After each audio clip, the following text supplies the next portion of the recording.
هو نموذج مبدئي لأول سيارة كهربائية جزائرية، مشروع تم الانطلاق فيه بكفاءات جزائرية، وسيجسد ما وصلت إليه الجزائر من تطور في مجال التكنولوجيات الصناعية، كما يعكس أيضا أهمية التوجه نحو التحول الطاقوي. هذا النموذج الذي هو أمامكم لسيارة كهربائية، حيث أن الهيكل صمم 100% بالمركز، التحكم في إطار الإنجاز، المحرك في إطار الإنجاز، والبطارية الكهربائية أنجزت 100% من طرف مركز البحث هذا ومركز بحث آخر.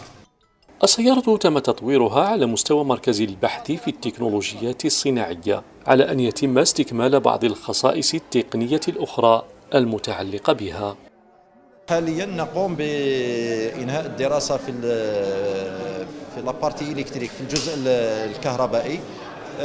نقدر نقولوا على الجزء الكهربائي نكونوه من 3 أجزاء، اللي هو كاين لابارتي تاع التحكم كونترول كوموند، اللي هو راهو في طور الدراسة لكي لاختيار المحرك اللازم لهذه السيارة. بالنسبة للبطارية هي منجزة على مستوى وحدتنا اللي موجودة في سطيف، اللي هي بطارية ديستيني لفيكول إلكتريك. صناعة سيارة كهربائية جزائرية خطوة أخرى يخطوها البحث العلمي في مجال الابتكار، خطوة تعكس أيضا مدى تسخير هذا التطور ليكون في خدمة الصناعة ببلادنا.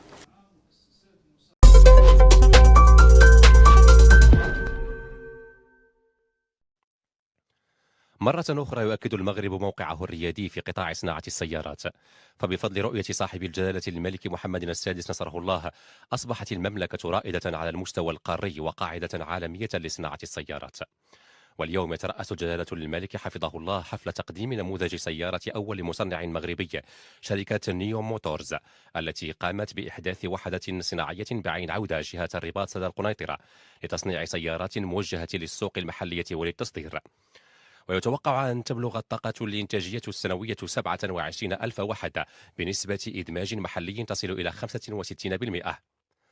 وينتظر أن يبلغ الاستثمار الإجمالي في هذا المشروع 156 مليون درهم، مع إمكانية إحداث 580 منصب شغل.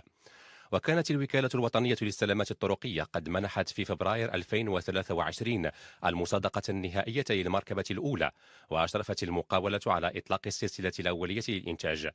وتعتزم تدشين هذه الوحدة الصناعية خلال شهر يونيو المقبل وإطلاق عملية التسويق.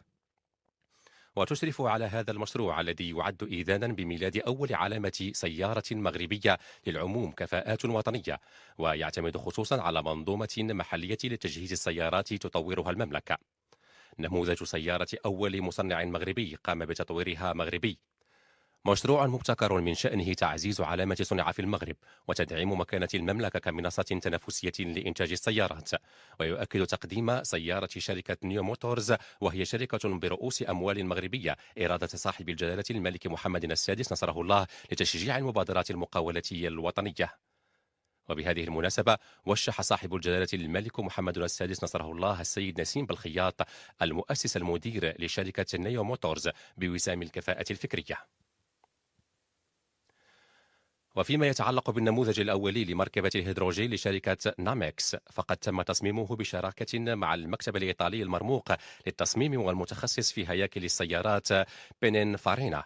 وقد تم إبداع التصميم الداخلي للمركبة من طرف كفاءات مغربية، وسيتم تزويد نموذج مركبة الهيدروجين النفعية بالهيدروجين بواسطة خزان مركزي سيتم تعزيزه ب6 كبسولات قابلة للإزالة، مما سيمكن من تأمين قدرة مهمة للبطارية وتسهيل شحن الهيدروجين في بضع دقائق.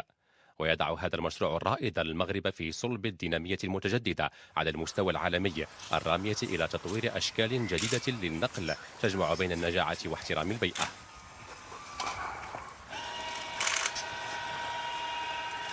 وتنسجم هاتان المبادرتان الصناعيتان تمام الانسجام مع التعليمات الملكية السامية الرامية إلى توجيه القطاع الخاص نحو الاستثمار المنتج، لا سيما في القطاعات المتطورة والمستقبلية، وتحفيز بإطلاق جيل جديد من المقاولات في المملكة. كما يكرس هذان المشروعان الرؤية المستنيرة لجلالة الملك بخصوص التنمية المستدامة وتعزيز الطاقات المتجددة، لا سيما في قطاع الهيدروجين الأخضر الواعد. وتجسد هذه البادرة الريادة التي أصبح يتميز بها المغرب بقيادة صاحب الجلالة الملك محمد السادس نصره الله في مجال صناعة السيارات واستقطابه الاستثمارات الوطنية والدولية، مما يعزز مكانة المغرب على الصعيد القاري والدولي.